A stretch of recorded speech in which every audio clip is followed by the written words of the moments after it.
Deuteronômio, capítulo 6, versos 4 ao verso 9. O texto sagrado diz assim: Ouça, ó Israel, o Senhor, o nosso Deus, é o único Senhor. Ame o Senhor, o seu Deus, de todo o seu coração, de toda a sua alma e de todas as suas forças. Que todas estas palavras que hoje lhe ordeno estejam em seu coração. Ensine-as com persistência a seus filhos. Converse sobre elas quando estiver sentado em casa, quando estiver andando pelo caminho, quando se deitar e quando se levantar. Amarre-as como um sinal nos braços e prenda-as na testa. Escreva-as nos batentes das portas de sua casa e em seus portões. Amém. Essa é a palavra de Deus para a gente.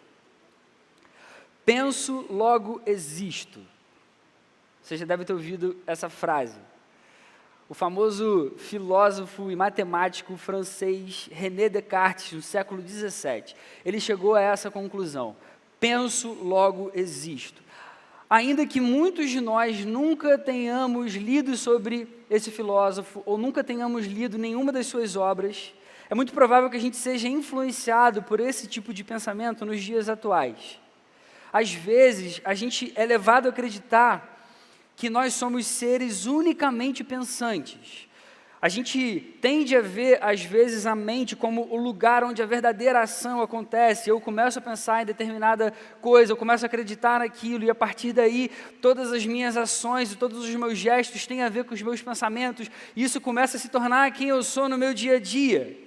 Como a maioria das pessoas, a gente é levado a acreditar que os nossos pensamentos definem quem nós somos. Você já deve ter visto em algum lugar a seguinte afirmação: você é o que você pensa. Você é o que você pensa.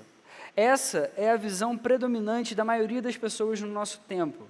Você é o que você pensa passa a ser uma definição aceita pela grande maioria das pessoas. Mas será que é isso que a Bíblia ensina para a gente? Quando a gente vai para a palavra, a gente vai ver que a essência humana, de acordo com a Bíblia, com as Sagradas Escrituras, é a imagem e semelhança de Deus. A Bíblia vai ensinar que o ser humano é a imagem e semelhança de Deus. O que isso significa? Isso significa que Deus criou a gente não apenas com um cérebro, mas Ele deu para a gente várias capacidades que fazem de nós quem nós realmente somos.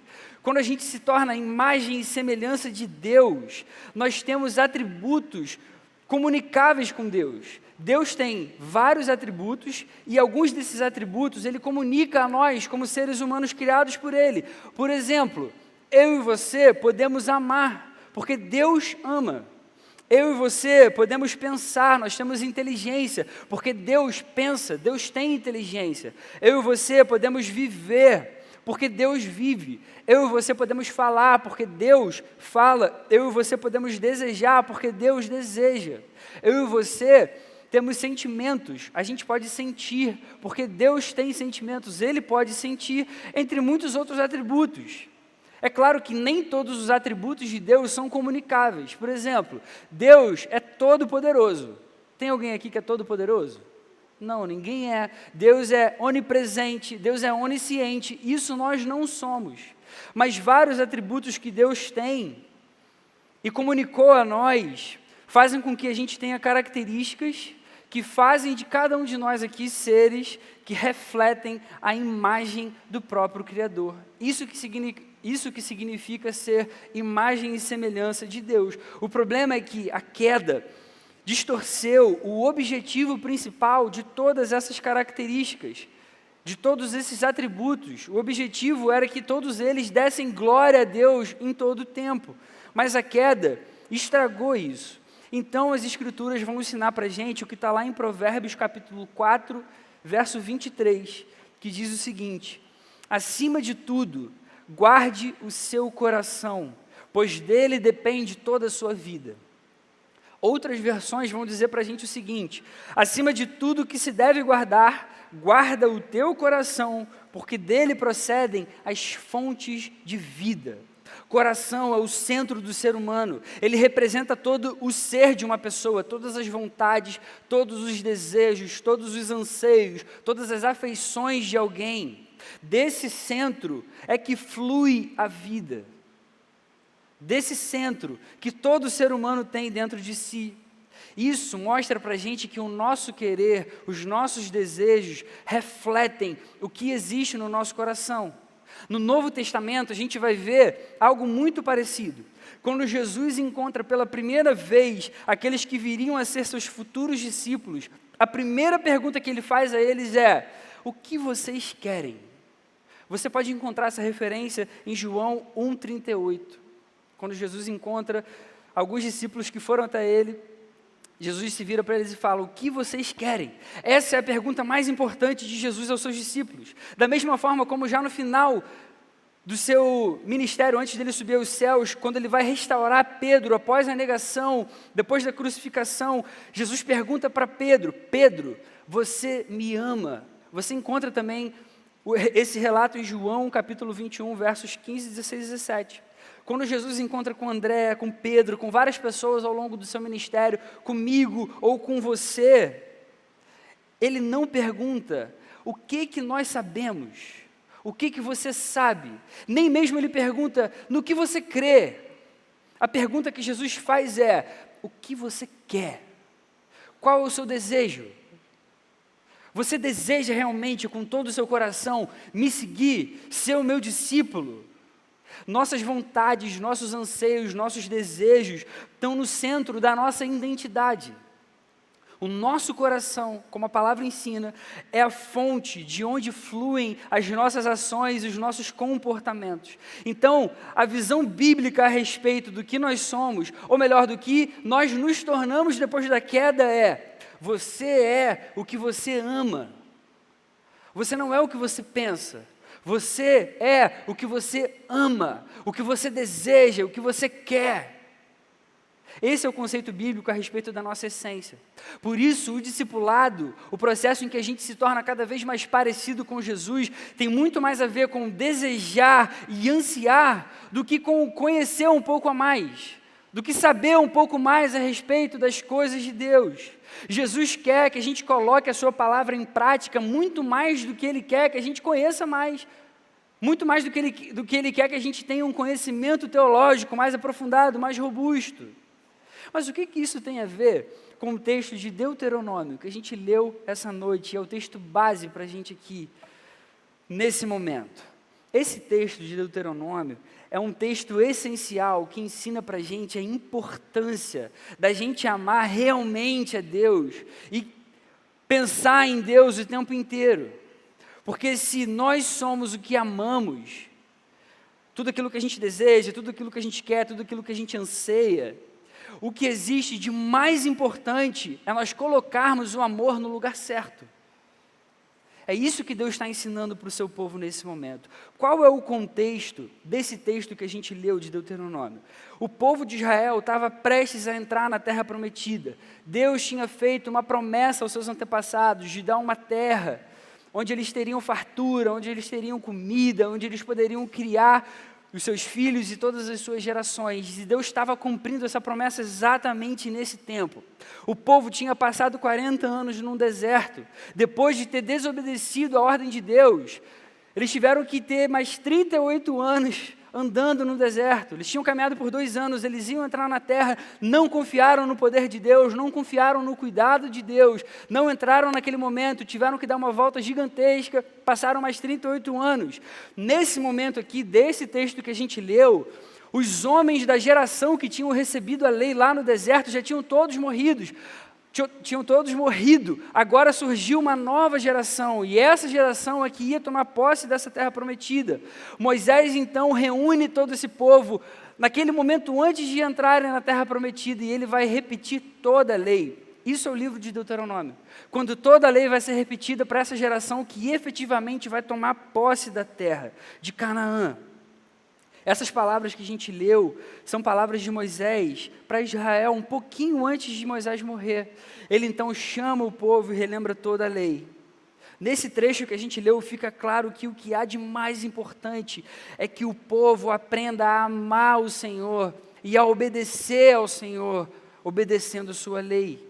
Isso é tão importante e essencial que o povo precisa relembrar, mais uma vez, que o Senhor é o único Senhor, não existe outro Deus. O povo precisa relembrar que ele precisa amar o Senhor com toda a sua vida. E aí Moisés vai dar aqui várias dicas muito práticas de como ele vai fazer para amar então.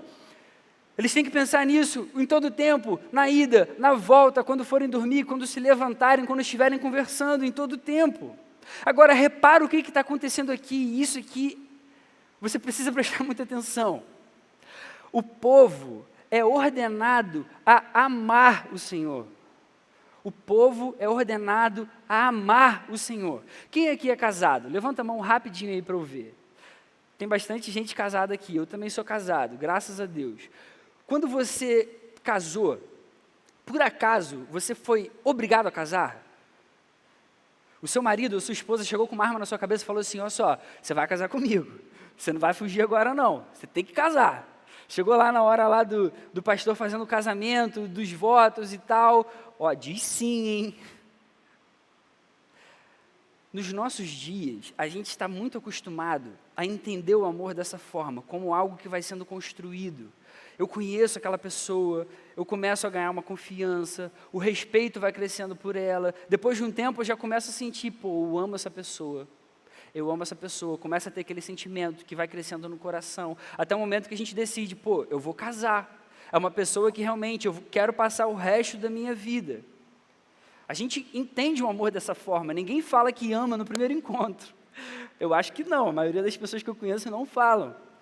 Porque realmente a gente entende como uma construção. Não é interessante que quando a gente vai para a palavra, a gente percebe que o povo, ele é ordenado a amar o Senhor. Ele é ordenado a amar o Senhor. Isso, amar o Senhor, é tão importante para a manutenção da vida, que o Senhor, na sua graça infinita, na sua bondade inexplicável, no seu amor que é tão profundo, Ele se revelou ao homem e mostrou que não seria possível o homem amá-lo por vontade própria. O homem nunca amaria o Senhor por um desejo que vai fluindo dentro do coração. Então o Senhor precisa ordenar. O ser humano, depois da queda, nunca seria capaz de amar a Deus por livre e espontânea vontade.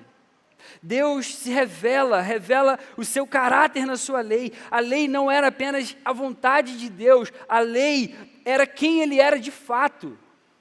Todo o seu caráter estava ali na sua lei. A lei não era só um conjunto de regras, era o caráter de um Deus totalmente santo, sendo exposto para a humanidade. Deus estava revelando a sua vontade, a sua beleza, a sua perfeição. Não se tratava só de limites aos quais o povo poderia ir, até onde eles poderiam agir. Antes, era a vontade de um Deus perfeito, totalmente santo, totalmente puro, muito diferente das divindades que existiam naquele tempo.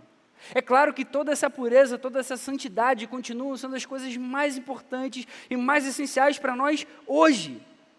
Quando a gente entende a lei de Deus como prova do seu amor, como uma demonstração do seu amor por nós, a gente vai entender por que Ele ensina a gente a pensar na sua lei, na sua palavra, o tempo todo, em todas as ocasiões, em todos os lugares, e Ele vai ensinar a gente a não esquecer dela em momento nenhum.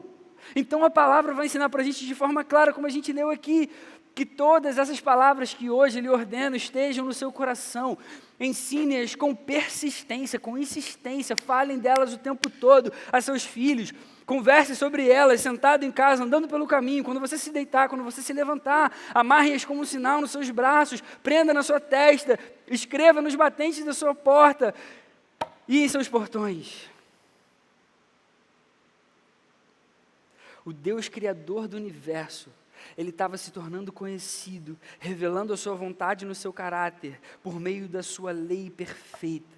Se nós somos o que nós amamos, essa ordem de Deus, essa ordenança, é mais uma prova do tamanho do seu amor e do tamanho do seu cuidado, que não tem fim por cada um de nós. Diante disso, vamos para as lições que são totalmente claras e maravilhosas, que esse texto traz para a gente. Em primeiro lugar, é tão essencial amar a Deus que isso é um mandamento, não um sentimento. É tão essencial amar a Deus que isso é uma ordenança de Deus para o povo, não é um sentimento que o povo tinha que ter por Deus. O verso 4 e 5 diz: ouça, ó Israel, o Senhor, o nosso Deus, Ele é o único Senhor. Ame o Senhor, ame o Senhor, ame o Senhor, o seu Deus, de todo o seu coração, de toda a sua alma, de todas as suas forças. Amar a Deus é um mandamento, não é um sentimento. Toda a vida precisa ser entregue ao Senhor, porque Ele é o Criador da vida. A vida não faz o menor sentido sem relacionamento, sem ligação com o Deus que é o Criador de todas as coisas.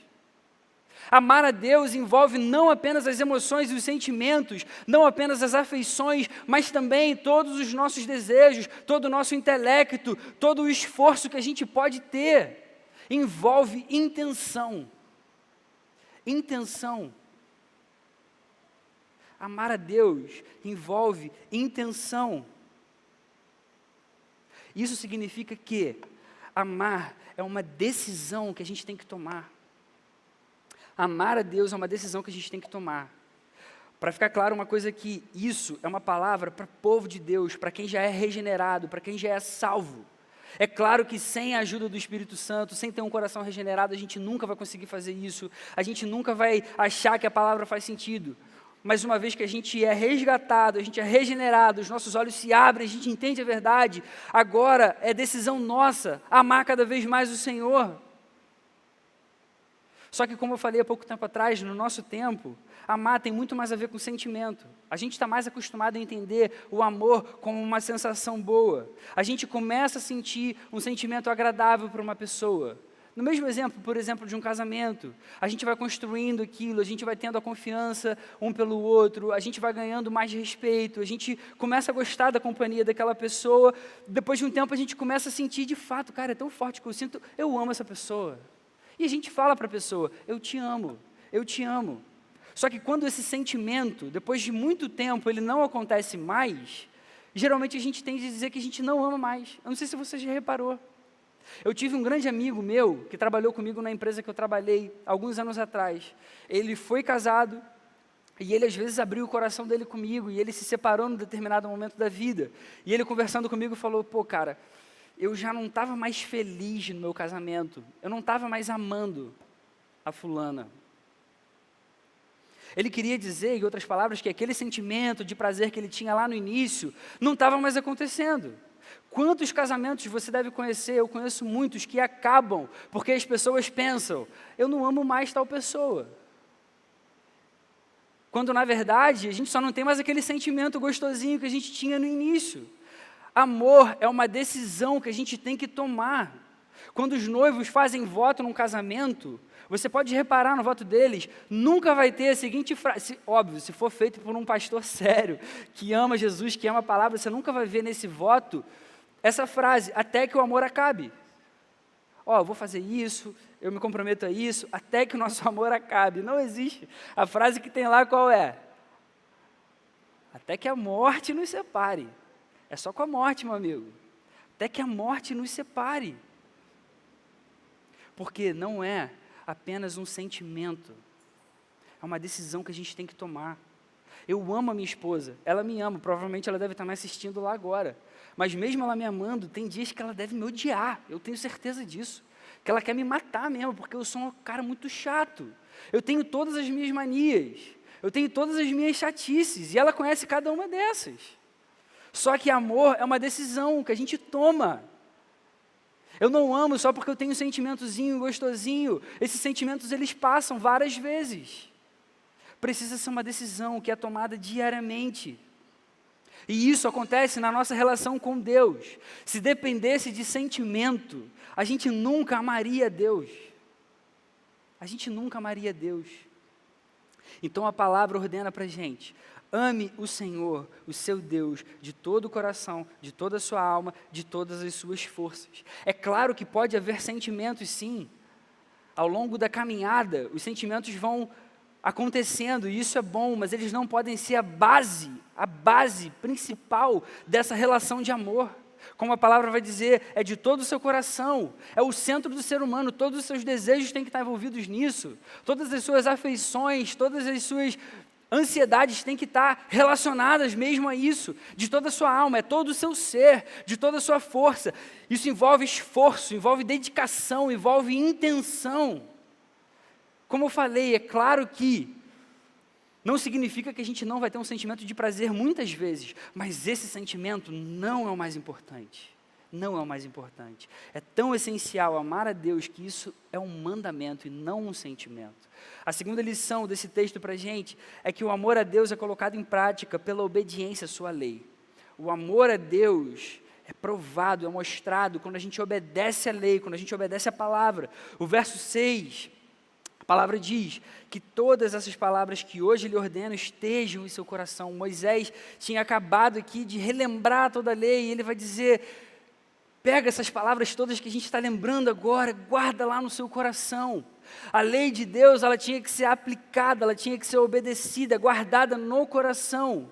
Esse estejam em seu coração é algo muito profundo. Deus não desejava que a lei estivesse apenas na mente, que fosse algo apenas reconhecido pelo intelecto. Ele desejava que essa lei fosse guardada no coração. E a gente já falou milhões de vezes sobre o coração aqui, é o centro da vontade humana, onde tem todas as afeições, emoções, desejos, tudo que a gente quer na vida, tudo que a gente sonha, tudo que a gente deseja, tudo que a gente tem vontade, precisa ter a palavra como prioridade. Se a gente coloca a palavra lá no coração. Porque ela vai começar a moldar todos os nossos desejos e sentimentos e afetos e vontades. A palavra precisa ser desejada, prazerosa, amada, porque nós somos o que nós amamos. Quanto mais nós amarmos a palavra, mais ela vai fazer parte de tudo que a gente fizer na nossa vida, em todos os aspectos, em todas as áreas. E só assim a gente vai ser capaz de viver como Deus sempre planejou. Quando a gente ama a palavra, ela começa a moldar o nosso caráter, da mesma forma que o caráter de Deus está revelado na sua palavra. Olha que coisa profunda e linda isso. A gente falou aqui essa noite, o caráter de Deus estava sendo revelado na sua lei, e em toda a sua palavra, em toda a sua extensão, é o caráter de Deus sendo colocado. Quando a gente começa a amar essa palavra, a gente começa a colocar o próprio Deus aqui dentro, pela palavra. Jesus deixa muito explícita essa relação entre obediência à sua palavra e o amor a Ele. Lá em João capítulo 14, verso 21. Quem tem os meus mandamentos e lhes obedece, esse é o que me ama. Quem obedece aquilo que Jesus ensina, esse é o que me ama. Da mesma forma, no final do Sermão do Monte, depois que Jesus fala uma série de coisas maravilhosas, inclusive sobre a lei, ele vai pegar toda a lei e vai falar, a lei não era só para ser praticada externamente, não, era para ter trazido para a intenção, vocês não entenderam esse tempo todo. E aí no finalzinho, ele vai fazer aquela analogia sobre a casa construída sobre a rocha. É uma musiquinha tão bonitinha que a gente canta às vezes para as crianças, mas tem um ensinamento profundo. Jesus vai dizer, quem tem as minhas palavras e coloca essas palavras em prática, é como alguém que constrói uma casa sobre a rocha. E ele vai dizer, quando vierem as tempestades, os ventos, todas essas coisas difíceis, essa casa vai permanecer. Trazendo isso para a vida prática, significa que quando a gente pratica a palavra de Deus, quando a gente aplica ela para o nosso coração e nossa vida começa a dar sinais de que nós amamos Jesus e que nós queremos mais de Jesus, quando a gente começar a ouvir alguma doutrina esquisita e errada, quando a gente começar a ouvir uma ideia esquisita sobre a Bíblia, quando a gente começar a duvidar se as coisas que estão na palavra são realmente verdade ou será que foi uma invenção humana ao longo do tempo, essas coisas não vão abalar a nossa fé. É isso que Jesus está ensinando para a gente. Sabe o que está acontecendo com essa analogia? O que Jesus está querendo dizer é que a solidez da nossa fé está diretamente ligado ao quanto a gente aplica a palavra na nossa vida. A solidez da nossa fé, ela está diretamente ligada ao quanto a gente aplica, ao quanto a gente pratica as palavras de Jesus no nosso dia a dia. Quanto mais a gente colocar em prática, mais a nossa fé fica forte. Quanto mais a gente coloca as coisas de Jesus em prática, menos dúvidas a gente tem a respeito da própria Bíblia, a respeito da própria palavra, a respeito da veracidade dos fatos bíblicos. Quanto mais a gente coloca em prática, menos a gente vai ser tentado a esquecer da vontade de Deus no nosso dia a dia. Por isso você sempre vai ver aqui nessa igreja, quando tiver uma pregação acontecendo aqui nesse púlpito, sempre você vai ver uma parte no final de aplicações práticas, porque isso é o que existe de mais importante. Explicação de um texto sem aplicação não leva a nada, não edifica ninguém. Não adianta a gente chegar aqui com uma ideia legal, brilhante, uma ideia nova. Caramba, nunca ouvi isso que esse pastor está falando. Que coisa bacana. Sem aplicação, isso não serve para nada. Não serve para nada. O amor a Deus é colocado em prática pela obediência à sua palavra. Por isso, quando Moisés está relembrando toda a lei lá para o povo, ele vai enfatizar que nós temos que amar o Senhor. E ele vai dizer, como? Coloca essas palavras no coração. Só assim a gente vai conseguir amar de verdade. E aí ele vai além, ele vai colocar algumas coisas mais práticas ainda. Não se esqueça dessa palavra, fala sobre ela o tempo todo, quando estiver indo, quando estiver voltando, o tempo inteiro. Bota em algum lugar visível para você não se esquecer dessa palavra. Só assim a gente vai conseguir amar o Senhor. A gente precisa colocar no coração, porque do coração procedem as fontes de vida. Provérbios. É o que está ensinando para a gente. Toda palavra, ela está ligada, ela é perfeita. A terceira lição desse texto é que a vontade de Deus deve ser ensinada continuamente, por todas as gerações, de forma insistente. A palavra, a vontade de Deus deve ser ensinada continuamente, por todas as gerações, de forma insistente. Versos 7, 8 e 9. Ensine-as com persistência, com insistência aos seus filhos. Converse sobre elas quando estiver sentado em casa, quando estiver andando pelo caminho, quando se deitar, quando se levantar. Amarre-as como um sinal nos braços, prenda-as na testa, escreva-as nos batentes das portas de sua casa e em seus portões. Moisés está sendo usado por Deus para falar para o povo. Pensem, ensinem, vivam essas palavras da lei de Deus, a palavra viva que transforma o coração em todos os lugares, em todos os momentos, em qualquer situação, em qualquer circunstância. Coloquem elas sempre à vista para vocês nunca se esquecerem. Vocês não podem se esquecer disso. Se encharquem da palavra de Deus, se inundem da palavra de Deus. Isso é essencial, é uma questão de vida ou morte. A palavra de Deus deve ser ensinada de geração a geração, de forma insistente, persistente. O amor a Deus precisa ser passado de geração em geração. O ser humano precisa ser inundado pelas coisas de Deus, senão ele vai se esquecer. E se ele se esquecer, ele vai se machucar, ele vai se destruir, ele vai morrer. Por isso tem que ser algo contínuo, tem que ser insistente, tem que ser com persistência. Aqui deve ficar claro para mim e para você que a responsabilidade de ensinar sobre a vontade de Deus é do próprio povo de Deus. A responsabilidade de ensinar a vontade de Deus é nossa, é do próprio povo dele. Como a palavra ensina aqui para a gente.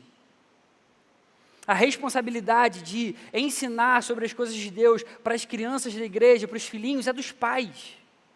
É total dos pais, não é do professor do Kids que está lá se empenhando, dando o seu melhor, fazendo um trabalho magnífico para ajudar as crianças. A responsabilidade é toda dos pais. A responsabilidade de pregar para quem está distante de Deus, para quem não conhece Jesus, é dos amigos de oração. É do povo de Deus.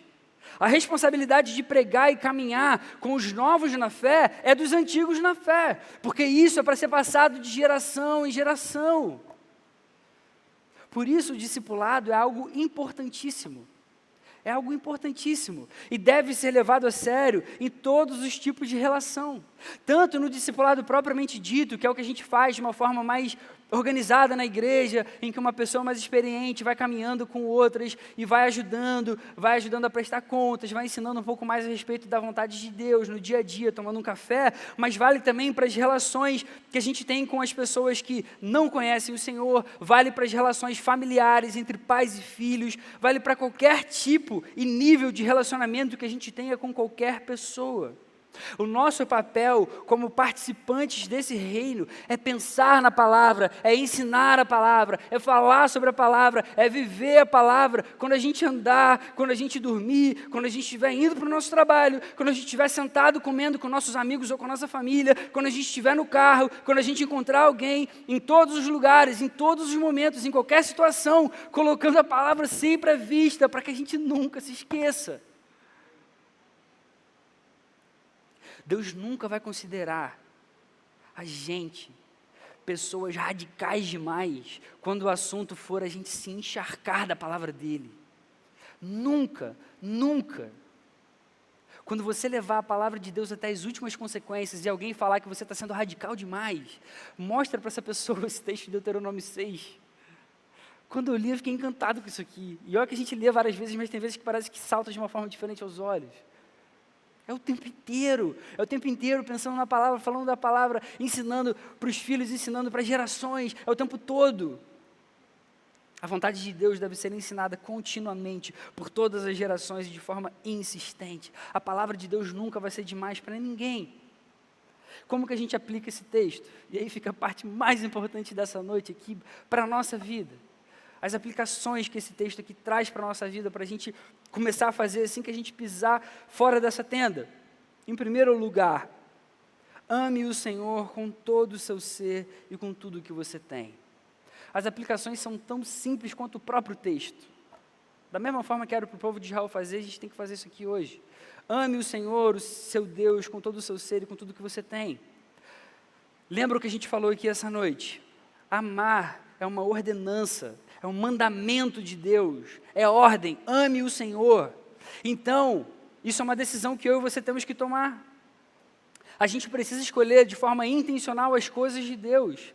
E hoje, graças a Ele, a gente tem o Espírito ajudando a gente nessa tarefa. Eu confesso que essa tarefa fica mais fácil com a ajuda do Espírito, com certeza, com certeza. O próprio texto deixa claro como que a gente vai fazer isso, como que a gente vai amar o Senhor com todo o nosso coração, colocando a palavra no coração, para que a gente consiga de fato praticar isso no nosso dia a dia. E aí Moisés vai continuar de forma bem didática. Lembra dessas palavras em todos os momentos, em todos os lugares, em todas as situações, em todas as circunstâncias. A gente deve fazer de tudo, o tempo todo, para sempre ter em mente a palavra de Deus. Nunca vai ser exagero você se encharcar com a palavra.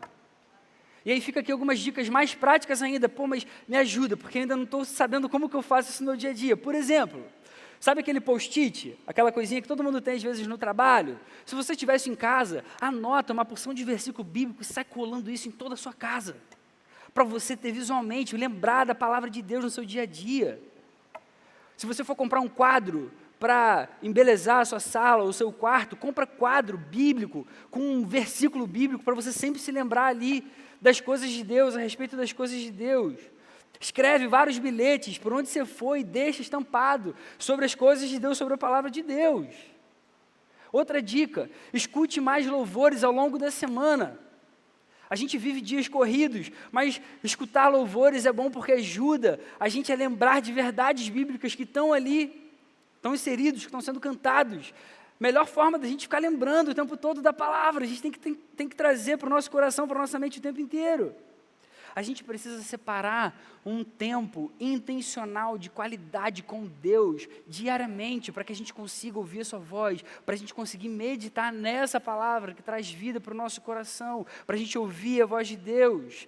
Lembra disso, amar é uma decisão que eu e você precisamos tomar todos os dias da nossa vida, é uma escolha. Graças a Deus, eu e você hoje podemos fazer isso. Isso está nas nossas mãos. A segunda aplicação para a nossa vida. Aplique a palavra enquanto você viver. É isso mesmo, é uma aplicação para ensinar a gente a aplicar. É a aplicação da aplicação, para a gente lembrar que isso é muito importante. Isso é o mais importante sobre o que a gente está falando essa noite toda aqui. Porque sem aplicação, sem colocar em prática as coisas que a gente aprende nessa igreja, as coisas que a gente ouve nesse lugar, a nossa fé enfraquece. Sem colocar em prática, as nossas dúvidas aumentam. Sem colocar em prática, a probabilidade da gente desanimar na nossa caminhada, da gente se frustrar, da gente se cansar, fica muito maior. muito maior. Sem aplicação, sem prática, é como a gente construir uma casa sobre areia. Isso que Jesus estava ensinando lá no finalzinho do Sermão do Monte. Quando a gente não pratica, a gente se esquece. E o que vai acontecer? Quando vierem ideias estranhas, quando vierem pensamentos esquisitos, que afastam a gente de Deus, que fazem a gente duvidar, a casa vai cair, vai ser levada. Está sobre areia, não tem base nenhuma. Porque a gente não praticou, porque a gente não viu com os nossos próprios olhos que a realidade, que a palavra é real, que ela acontece. Por isso é importante a gente sempre tentar trazer para o coração o que a palavra está ensinando. E a gente precisa colocar isso em prática, em prática. Algumas dicas importantes sobre isso aqui. Por exemplo, preste muita atenção a essa parte de aplicações que tem em todas as palavras aqui da igreja. Se você realmente vai anotar alguma coisa, anota as aplicações, para que você pense, caramba, isso vai me ajudar a ser mais crente, isso vai me ajudar a fortalecer minha fé, isso vai me ajudar a agradar o coração de Jesus. Quando você estiver lendo a sua Bíblia em casa, tenta sempre se desafiar a colocar em prática aquilo que você está aprendendo quando você está lendo, porque só ler por ler não vai adiantar muito. Não queria te desanimar, não. Mas quando a gente lê, a gente tem que entender o que aquilo ali está ensinando para a minha vida hoje e como eu coloco em prática, porque senão não funciona muito. Então aqui vai uma dica. Pensa que, por exemplo, você está lendo Gálatas 5. Por acaso eu pensei em Gálatas 5. Finge que não está aqui escrito aqui no esboço, não. Você está lendo, vamos supor que você está lendo, está fazendo seu devocional, e aí você leu Gálatas 5. E ali está ensinando o quê? O fruto do Espírito é amor, alegria, paz, paciência, amabilidade, bondade, fidelidade, mansidão, domínio próprio. Caramba, aí você vai aprender, caramba, Jesus está me ensinando isso então. Poxa, essas características são características de quem tem o Espírito no coração, de quem está caminhando com Jesus. Aí, então eu vou colocar isso em prática. Aí você vai numa padaria tomar um café, você senta, vem alguém te atender. Aí você lembra, caramba, amabilidade. Eu preciso ser uma pessoa amável. Vou colocar aquilo que eu aprendi em prática. Então você vai ser simpático com quem está te atendendo, você vai dar bom dia, você vai ser uma pessoa amável, colocando a palavra em prática, com as coisas que a gente aprende no nosso dia a dia. Aí você, de repente, é um marido que já está muito irritado com a sua esposa, só que você vai ler e você entende que você precisa ser paciente, porque a paciência é fruto do Espírito. Domínio próprio, caramba, eu tenho que saber me controlar. Pô, mas eu estou muito irritado, não interessa. Se o Espírito Santo enche o nosso coração, ele vai ajudar. Eu tenho que ter domínio próprio, eu tenho que ser paciente. Fora o amor, fora a alegria, a gente tem que ser alegre o tempo todo, porque isso é fruto do Espírito. Isso é colocar a palavra em prática, a gente precisa aprender isso no nosso dia a dia. Isso é o mais importante. Igreja querida, não adianta a gente aprender coisas, poxa, muito legais aqui, coisas que eu nunca tinha ouvido antes, coisas profundas sobre teologia, se no nosso dia a dia a gente não coloca nada disso em prática. Então a gente tem que aplicar a palavra enquanto a gente viver. É isso que agrada a Deus. É isso que Deus quer de cada um de nós. A terceira aplicação. Fale sobre as coisas de Deus aos seus filhos ou às pessoas próximas a você continuamente, de forma insistente. A gente precisa falar sobre as coisas de Deus para todo mundo que está perto, especialmente para os da nossa família, de forma insistente, continuamente. Nunca pense que você vai ser uma pessoa chata ou desagradável. Nunca pense isso. Isso aqui é palavra de vida para qualquer ser humano. A palavra ensina que a boca fala do que o coração está cheio, porque isso tudo está ligado. Tudo tem a ver com o que a gente está falando essa noite aqui. Lembra, nós somos o que nós amamos. Aquilo que a gente ama é o que enche o nosso coração. Então, os nossos desejos, as nossas vontades, vão ter a ver com as coisas que a gente vai começar a falar. Vão ser as coisas com que a gente vai gastar o nosso tempo. Isso vale para as nossas relações de parentesco, para as nossas relações de amizade, para as nossas relações de ministério. A gente precisa se encher com a palavra de Deus de forma intencional mesmo. Pai e mãe, 100% da educação do seu filho é responsabilidade sua. 100%, especialmente a educação cristã, o que diz respeito à palavra, à Bíblia Sagrada, tudo que seu filho vai saber a respeito de Jesus, vai depender do quanto você está falando dessa palavra o tempo todo com o seu filho, com a sua filha.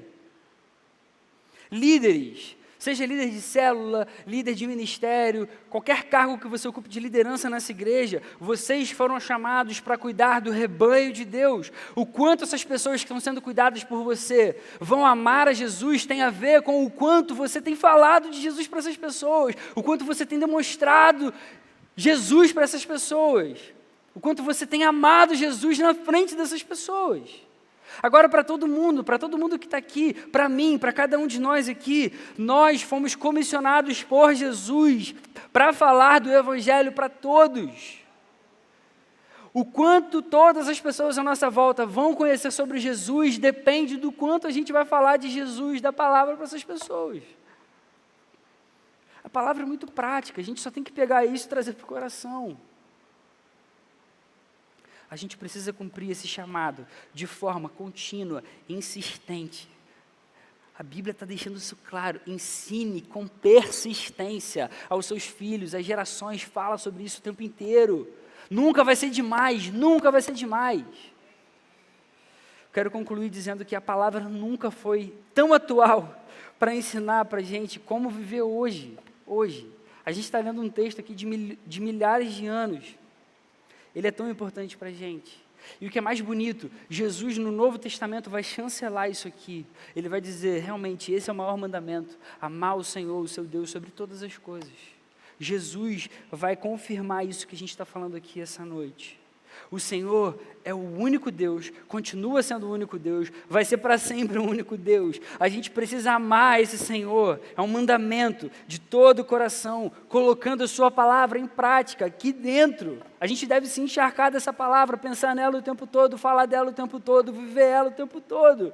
A gente nunca vai ser exagerado o suficiente, enquanto a gente fizer de tudo para sempre se lembrar dessas palavras que trazem vida, que transformam completamente a história de qualquer ser humano. Que seja assim na nossa vida, amém? Vamos fazer uma oração? Muito obrigado pela sua palavra, Senhor, que ela realmente desafia a gente e ao mesmo tempo mostra para a gente um Deus tão amoroso, tão cuidadoso. Muito obrigado, Senhor, porque você é assim, porque a sua palavra é real, porque ela realmente traz vida para a gente, ela realmente muda toda a nossa história. O que seria da gente se não fosse o seu amor, o seu cuidado? Muito obrigado, Senhor. Ajuda a gente a aplicar, a colocar isso em prática todos os dias, Senhor. A cada momento que a gente parar para te buscar, Senhor, no nosso quarto. Senhor, ajuda a gente a falar mais sobre a sua palavra, a conversar mais sobre o Senhor no nosso dia a dia, com as pessoas que estiverem perto da gente, mesmo que elas não te conheçam ainda, dá sabedoria para a gente, Senhor, dá coragem para a gente, ajuda a gente a viver de uma forma que agrade o seu coração em todo o tempo, que a gente seja encharcado, inundado pela sua palavra, ajuda a gente a realmente te amar, como a sua palavra ensina a gente a fazer, para que o seu nome, Deus, seja glorificado, para que o seu reino cresça, para que você seja totalmente honrado e exaltado, no nome de Jesus. Amém. Amém.